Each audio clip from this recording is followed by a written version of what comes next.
Marcos 15, 29 a 37. O Messias real venceu na cruz. Marcos 15, 29 a 37.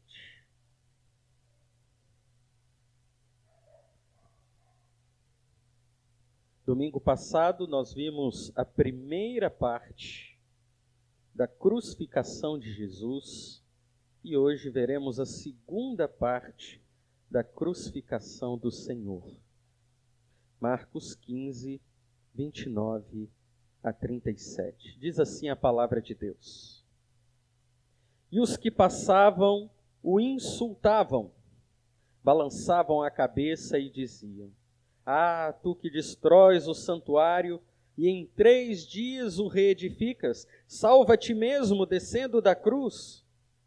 De igual modo, os principais sacerdotes com os escribas, zombando dele, diziam entre si: Salvou os outros, mas não consegue salvar a si mesmo. Desça agora da cruz o Cristo, o Rei de Israel, para que vejamos e creiamos. E os que com ele foram crucificados também o insultavam. Chegada a hora sexta, houve trevas sobre toda a terra, até a hora nona. E à hora nona, Jesus exclamou em alta voz: Eloi, Eloi, lama sabachthani, que traduzido é: Deus meu, por que me desamparaste? Ao ouvirem isso, alguns que ali estavam disseram: Ele está chamando por Elias. Então um deles correu, ensopou uma esponja em vinagre e, pondo-a numa haste, deu-lhe de beber, dizendo: Deixai, vejamos se Elias virá tirá-lo. Mas Jesus, dando um alto brado, expirou. Amado Deus, louvado seja o Senhor por sua palavra. Fala-nos através dela nesta noite, te pedimos em nome de Jesus. Amém. Meus irmãos, neste texto, nós temos o que é chamado de paradoxo. O que é um paradoxo? Paradoxos são coisas que parecem contrárias, mas na verdade não são. Este, certamente, foi o momento mais triste de toda a história humana. O Filho de Deus pregado numa cruz. Mas, ao mesmo tempo, foi o momento de maior alegria na história humana, pois Jesus se entregava para salvar pecadores como você e eu. Ali na cruz, Jesus teve de vencer alguns inimigos, alguns desafios. Para cumprir a sua missão, Jesus atravessou algumas etapas, até que entregou seu Espírito ao final. E é o que veremos nesta noite. Quando nós olhamos para este texto, os versos 29 a 32, nós encontramos um Cristo que venceu os insultos contra ele. O verso 19 e o verso 29 diz: E os que passavam o insultavam, balançavam a cabeça e diziam: Ah, tu que destróis o santuário e em 3 dias o reedificas. Meus irmãos, Jesus está em agonia e dor, pendurado da cruz.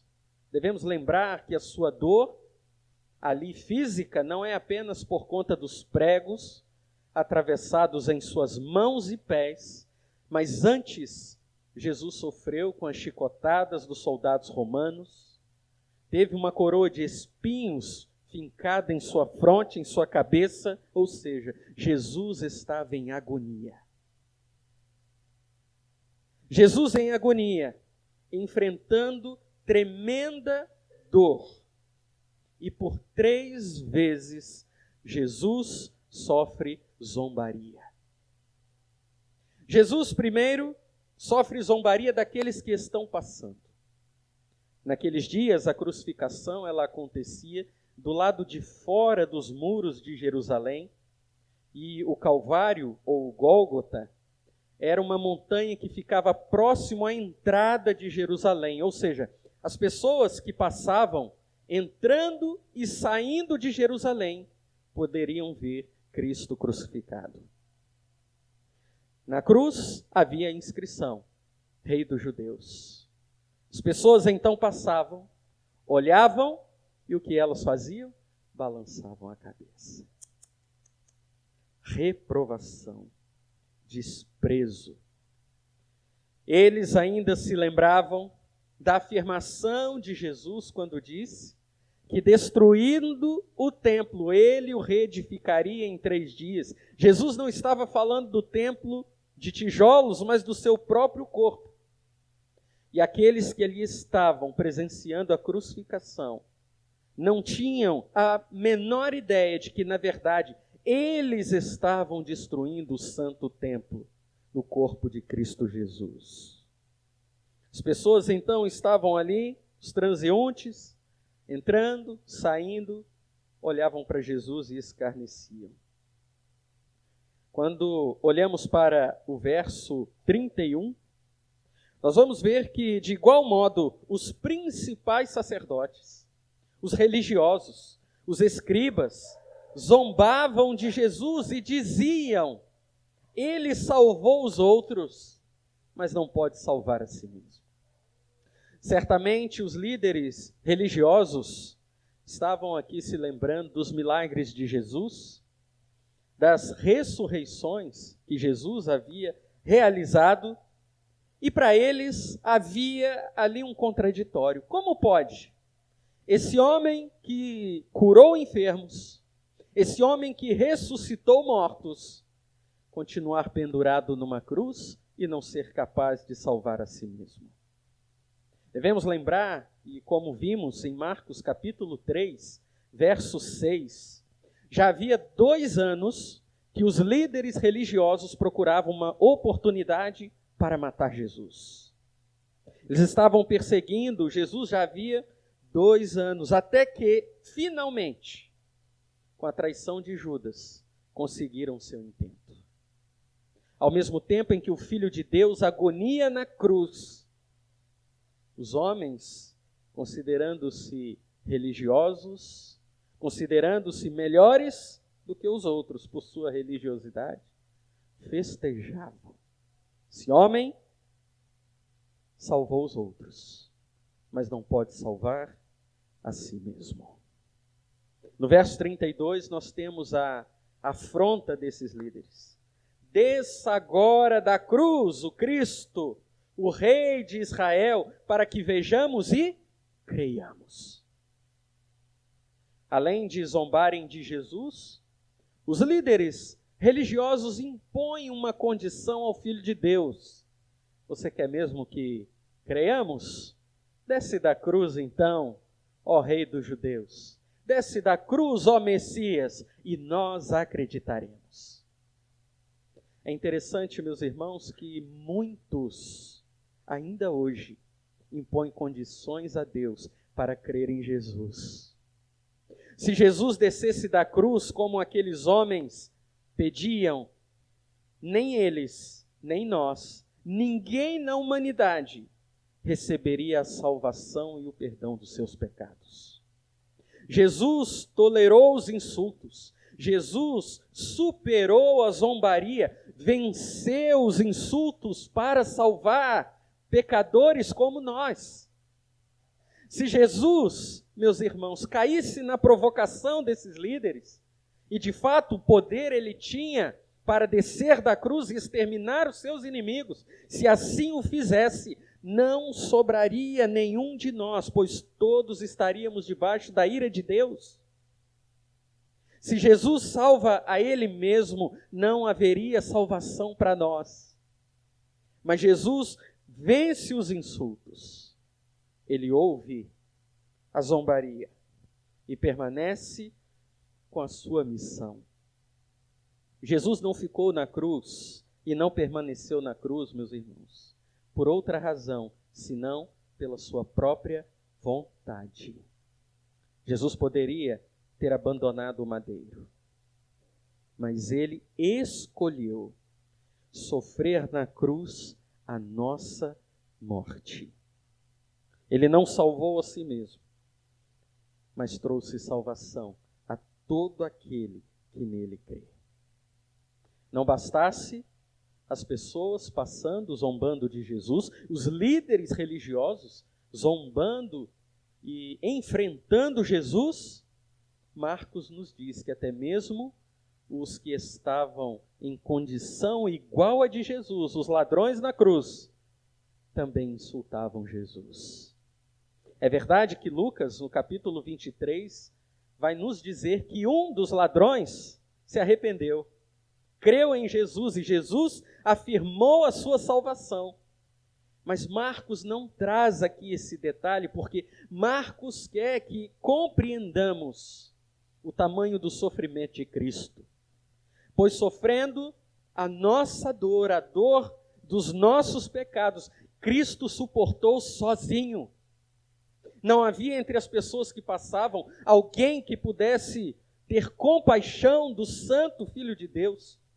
Não havia entre os líderes religiosos quem pudesse reconhecer nele o Santo Salvador, e nem mesmo os que tiveram igual sorte de serem condenados à morte, crucificados, tiveram compaixão. Jesus estava sozinho. E se ele venceu os insultos, era necessário que ele também vencesse a solidão. Dos versos 33 a 34, Jesus venceu o abandono. Veja o verso 33. Chegada a hora sexta, ou seja, meio-dia, olha que detalhe importante. Houve trevas sobre toda a terra, até a hora nona. No horário em que o sol brilha mais, houve trevas em toda a terra. Por 3 horas, do meio-dia às 3 da tarde, ninguém podia ver a luz do sol.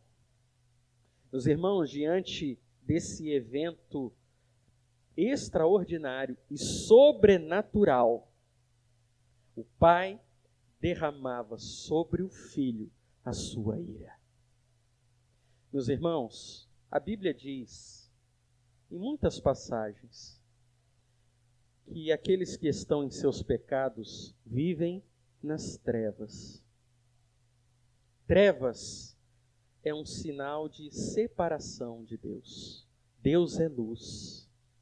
Luz, ela traz a ideia de pureza. E trevas não. Trevas traz a ideia de sorrateiro, daquilo que é feito às escondidas, daquilo que é sujo. Meus irmãos, quando o sol se esconde, quando há trevas sobre toda a terra, Deus está declarando que o Filho agora é participante dos nossos pecados. Jesus tomou sobre si os nossos pecados e por isso houve trevas. Quando nós falamos assim, Jesus tomou sobre si os nossos pecados, isso parece meio distante de nós, não é? Mas o que significa? Que é isso? Tomou os nossos pecados. Agora imagine, faça o seguinte exercício. O seu pecado, ou os pecados cometidos por você, precisavam ser cobrados por Deus, que é santo e justo. Quando uma pessoa comete um delito, ela vai à justiça, ela é julgada, e ela é condenada, e ela precisa pagar a justiça. Não é assim? E aí o juiz vai determinar lá quanto tempo? 5 anos, 10 anos, 20 anos, que seja. Só que a justiça geralmente julga-nos, ou julga aquele que transgride a lei, por uma única transgressão. Por exemplo, numa rodovia em que há aqueles marcadores de velocidade, né? para multar as pessoas, se a pessoa ultrapassa em alta velocidade, o que acontece? Ele fotografa a placa e a multa chega em casa, né? Não funciona assim? Acontece que se o motorista infringir a lei e passar através, como que é o nome mesmo? Radar, muito obrigado. E passar através do radar, ele vai receber uma multa. Quantas multas ele vai receber? Uma só. Mas acontece que se ele passou no radar em alta velocidade, ele já estava infringindo a lei antes e continuou infringindo depois. Mas ele é cobrado quantas vezes? Uma só. Acontece, meus irmãos, que todos os nossos pecados são fotografados pelo radar de Deus. Isso significa que não é apenas quando eu passo na frente da igreja que Deus olha para mim para ver se eu tenho algum pecado ou não. Cada vez que eu faço mal ou deixo de fazer o bem, Deus registra a minha transgressão. Qual é o problema disso? O problema, meus irmãos, é que a nossa dívida é impagável. Como alguém, imagine se o radar registrasse a alta velocidade e lançasse uma multa por minuto de alta velocidade. A multa por alta velocidade não é barato. Vamos supor que seja aí por volta de R$1.000. Numa viagem de 2 horas, 120 minutos, a R$2.000, será que algum de nós teríamos R$240 mil para pagar a justiça? A questão, meus irmãos, é que devemos a Deus muito, mas muito mais do que isso. Às vezes, em que fomos egoístas, em que mentimos sem razão, ou mesmo com razão. Às vezes, em que escolhemos colocar Deus em segundo lugar, tudo está registrado. No dia do julgamento diante do Senhor, ninguém poderá dizer, não fui eu, Senhor, era alguém parecido comigo. Não. Desta maneira, meus irmãos, se cada pecado está registrado diante de Deus, e Cristo tomou sobre si os meus pecados, isso significa que a pilha de registros estava sobre Cristo quando ele foi pregado na cruz. Entende agora porque ao meio-dia houve trevas? Porque não era os milhares ou milhões de pecados de uma pessoa só, mas eram os pecados de todos aqueles que seriam salvos por Jesus. Milhares e milhares, centenas de milhares, milhões de toda a história. Pilhas e mais pilhas de registros, de mentiras, de falsidades, de egoísmo, de rejeição a Deus, mas também de adultério, mas também de assassinatos. Os piores possíveis, os pecados estavam sobre Cristo. Por isso houve trevas ao meio-dia. Amós, capítulo 8, verso 9, o profeta disse, naquele dia, diz o Senhor, farei com que o sol se ponha ao meio-dia e cobrirei a terra com trevas em pleno dia. Se fosse possível a cada um de nós aqui fazermos uma lista dos nossos pecados desde o nascimento até hoje, certamente, meus irmãos, o restante da nossa vida não seria suficiente para anotar tudo. Mas Cristo levou todos os nossos pecados sobre Ele. quando Cristo se faz pecado por nós, quando ele está bebendo o cálice da ira de Deus, o Pai o abandona. No verso 34 o texto diz: e à hora nona, Jesus exclamou em alta voz: Eloi, Eloi, lama sabactani, que traduzido é: Deus meu, por que me desamparaste?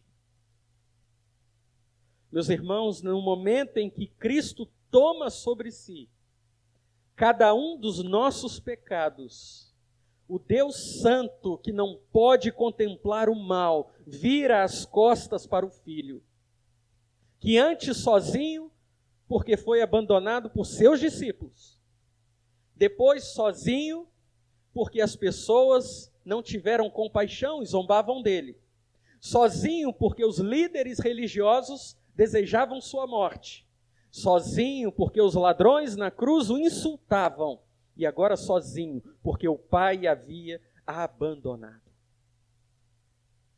Meus irmãos, às vezes nós falamos sobre condenação, sobre inferno, e o que traz mais medo às pessoas é quando a Bíblia descreve que o inferno é lugar de sofrimento, de fogo eterno, o verme não morre, as pessoas vão sofrer eternamente. Mas tem uma coisa no inferno que é pior do que o fogo, que é pior do que o verme, porque todos os que são condenados experimentam o desamparo do Pai. Meus irmãos, Jesus experimentou o inferno que estava destinado a nós. Jesus experimentou o abandono do Pai e sozinho enfrentou os insultos, venceu o abandono para trazer salvação a você e a mim. Quando nós olhamos para os versos 35 a 36, nós vemos que Jesus, além de vencer os insultos, o abandono, também venceu a agonia. Verso 35 diz: ao ouvirem isso, alguns que ali estavam disseram: ele está chamando por Elias. E isso aqui, meus irmãos, precisa ser explicado. Por que as pessoas achavam que Jesus estava chamando por Elias? Precisamos entender que o povo de Israel conhecia as profecias, e havia a profecia de que Elias voltaria para preparar o caminho ao Messias. Nós sabemos que Elias, que voltaria, foi na verdade João Batista, um profeta segundo Elias. Mas quando Jesus exclama, Eli, Eli, o que parece? Parece Elias, não parece? Jesus está clamando ao Pai, Eli, Eli, e o povo está ouvindo, Elias, Elias. Meus irmãos, isso nos mostra o quanto somos incapazes de compreender a cruz se o Senhor não abrir os nossos olhos e ouvidos. Hoje pela manhã, nós estávamos indo para Muriaé, pastor Áquila em viagem, preguei lá de manhã, passando ali perto da Granja, tem ali fizeram uma pista ali de motocross ali, quase em frente. Tinha um corpo estirado no chão. A polícia havia cercado a pista, um lado, e a moto de um lado, o corpo de outro, coberto. Uma cena chocante, terrível. Amigo do Tiago, não é Tiago? Colega de trabalho. Meus irmãos, será que ele achava, voltando do trabalho, que Deus lhe pediria contas hoje de manhã? Porque certamente estava com toda a saúde, estava trabalhando. O problema, meus irmãos, é que nós não sabemos a nossa hora. E sabe o que fazemos por não sabermos a nossa hora? Ouvimos Jesus nos chamar: arrependa-se, venha, entregue-se. E o que nós ouvimos? Não precisa ser agora. Aproveita mais a vida. Nós não ouvimos o que Deus nos diz, mas apenas o que queremos ouvir. E se o Senhor nos chama a prestarmos contas, o que será de nós se não estivermos preparados? No verso 36 o texto diz: então um deles correu, ensopou uma esponja em vinagre e, pondo-a numa haste, deu-lhe de beber, dizendo: deixai, vejamos se Elias virá tirá-lo. Meus irmãos, já tentou passar vinagre num machucado? Eu acho que dói mais do que mertiolate doía antigamente. Imagine o Cristo, o nosso Senhor, o Filho Santo de Deus, ferido, cheio de chagas por ter apanhado dos soldados, por estar pregado numa cruz, e de repente, aqueles que eram alvos da obra de Cristo, ainda colocam sobre suas feridas o vinagre. Jesus enfrentou tudo isso. Salmo 69, verso 21, profetizava: deram-me fel para comer, e quando senti sede, me deram vinagre para beber. Por que Jesus suportou essa agonia? Para vencê-la. Jesus venceu os insultos, Jesus venceu o abandono, Jesus venceu a agonia. E por fim, Jesus venceu o pecado. Verso 37 diz: mas Jesus, dando um alto brado, expirou. Jesus, ele grita na cruz por 2 vezes, apenas 2 vezes. Na primeira, quando ele sente o abandono do Pai, ele grita o mais alto que poderia: Eli, Eli, Senhor, Deus meu, por que me desamparaste?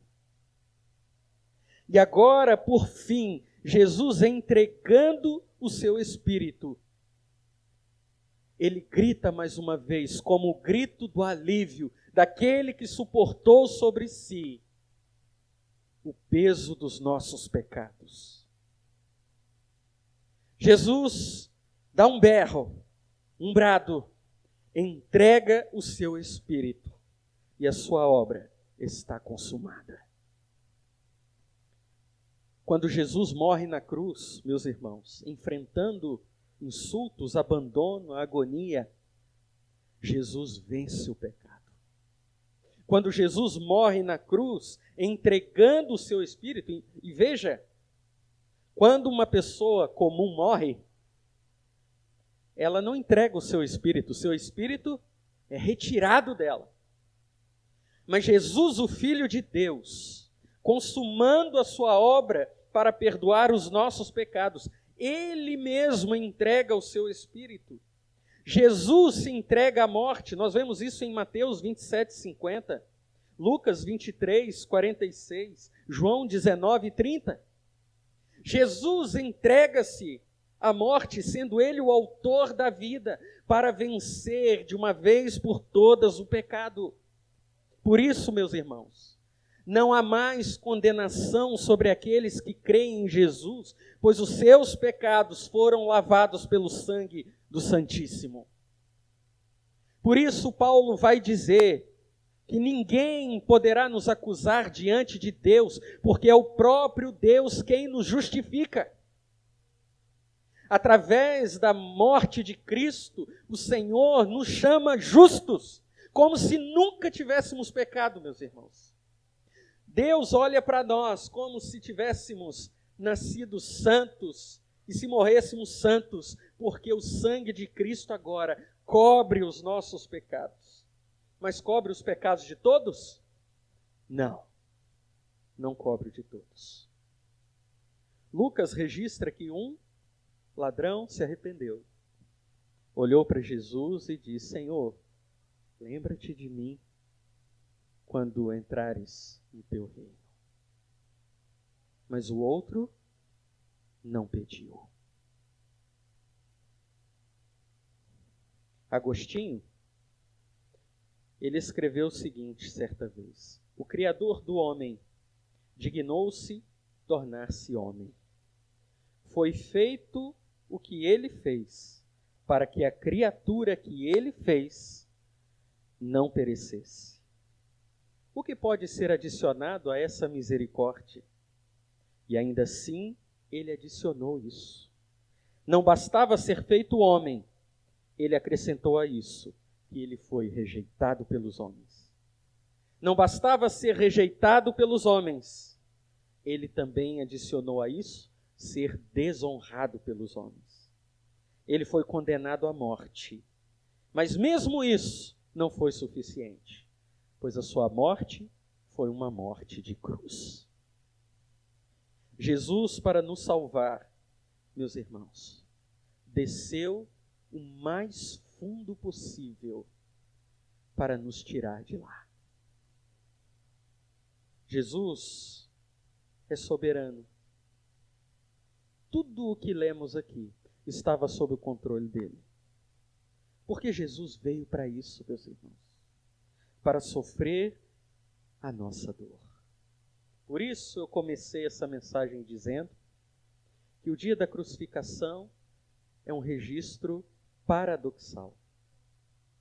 Porque ao mesmo tempo em que a cena da morte de Cristo na cruz é terrível, é horrível, a cruz em que Cristo se entregou se tornou para nós bendita.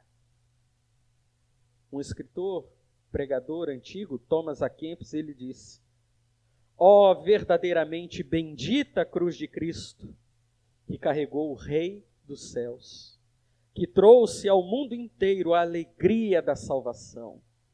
Por vocês, os demônios são postos em fuga, os fracos são curados, os tímidos são fortalecidos, os pecadores são purificados, os desocupados ficam animados, os orgulhosos são humilhados, os de coração duro são tocados e os devotos são banhados em lágrimas.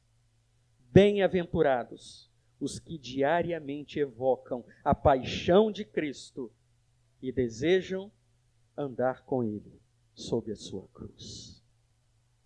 Eu quero partir para aplicações para a vida. E a primeira delas: fuja da incredulidade para a fé. Vamos repetir? Fuja da incredulidade para a fé. O que é incredulidade? Se você sair ali fora, passar perto de qualquer botequim desses aqui, e perguntar ao homem mais inconsciente que estiver por aí, se ele acredita em Jesus, ele vai dizer que sim. Mas ele está lá entregue ao vício, à bebida, mas ele diz que crê. Então, o que é incredulidade? Uma vez estava levando umas irmãs para uma serra depois de Boa Família, e elas estavam no carro comentando assim: porque outro dia eu estava sentindo lá uma dor, aí liguei o rádio, na rádio evangélica, e aí o pregador falou assim: se você está sentindo uma dor, coloca um copo de água em cima do seu rádio, que eu vou orar. Depois você bebe a água e a sua dor vai passar. Aí eu bebi e passou. Isso é fé? Eu disse para ela: minha irmã, ter fé não justifica o homem se a fé não for depositada no lugar certo. Ter fé em imagens não salva ninguém. Ter fé no copo de água não salva ninguém. Ter fé que Jesus veio não salva ninguém. Por isso, para fugir da incredulidade, você precisa abandonar o seu eu, os seus pecados, se arrepender e clamar a Jesus: me salve. Quando eu era adolescente, meu avô morava em Miradouro e havia um tio de São Paulo que estava aí. Então vários primos nos reunimos, fomos tomar um banho de rio. Meu avô estava no terceiro casamento, mas no segundo casamento ele havia adotado o filho da segunda esposa. Carlinhos era o nome dele. Então ele era um tio emprestado. Nós estávamos, meus irmãos, nadando no rio até que ele afundou. Meu tio estava lá, pulou no rio, o Carlinhos não sabia nadar. Meu tio pulou, pegou o Carlinhos, segurou, mas o Carlinhos gritava. E debatia, e gritava. O que o Carlinhos queria? Ser salvo. Meus irmãos, Carlinhos afundou de vez. Meu tio não conseguiu tirá-lo. O corpo dele só foi encontrado no outro dia. A questão é que morrer afogado não é tão grave assim para quem morre com Jesus.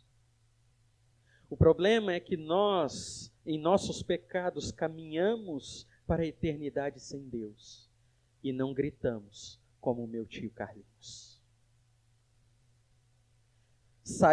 Abandonar a incredulidade para ter fé em Jesus, meus irmãos, é desejar a salvação que Cristo oferece mais do que a própria vida. É entender que sem Cristo estamos condenados, que toda a agonia que ele experimentou, os insultos, a solidão, tudo recairá sobre nós se não estivermos guardados em Cristo Jesus. Como podemos viver tranquilamente, como se Deus nunca fosse pedir contas da nossa alma? Nós não sabemos se será hoje, esta noite, se será amanhã. Fuja para Cristo agora. Se o meu tio emprestado soubesse que naquele rio estava a sua morte, eu sei que ele não entraria lá, mas ele não sabia. E Deus não nos deu conhecer o dia da nossa morte, justamente para que a nossa fé em Cristo seja uma fé autêntica. Será que vale a pena continuar vivendo longe do Senhor? Será que vale a pena, meus irmãos, não clamar a Cristo entregando a nossa vida? Não vale a pena.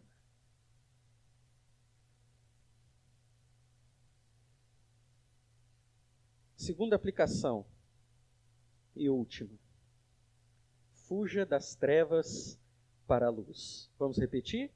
Fuja das trevas para a luz. Quando a gente é criança, a gente morre de medo do escuro, porque a gente não sabe o que tem lá. Eu me lembro que a casa da minha mãe tinha um corredor, e então à noite se apagavam as luzes, e às vezes a minha mãe me pedia: vai lá na cozinha, pega uma água para mim. Meu Deus, como eu tremia para chegar até a cozinha, para acender a luz, pegar a água e ter que apagar a luz depois e voltar correndo. Meus irmãos, fuja das trevas para a luz. Não compensa viver longe de Cristo, não vale a pena. O que Cristo sofreu na cruz foi para entregar a nós a verdadeira luz. O que Cristo sofreu na cruz por nós foi para tirar de nós todo o medo. Foi para nos livrar da justiça divina. Para nos livrar, meus irmãos, da condenação eterna. Por isso, fuja das trevas. O Senhor Jesus disse que se não formos como criança, não poderemos herdar o reino de Deus. A criança pequena foge da escuridão, depois que cresce, quer correr para o meio dela. Naquela cruz, Jesus venceu os insultos, Jesus venceu o abandono, Jesus venceu a agonia, Jesus venceu o pecado. Naquela cruz, e 3 dias depois, Jesus venceria a morte. E nós podemos participar desta vitória. Fuja das trevas para a luz. Fuja da incredulidade para Jesus.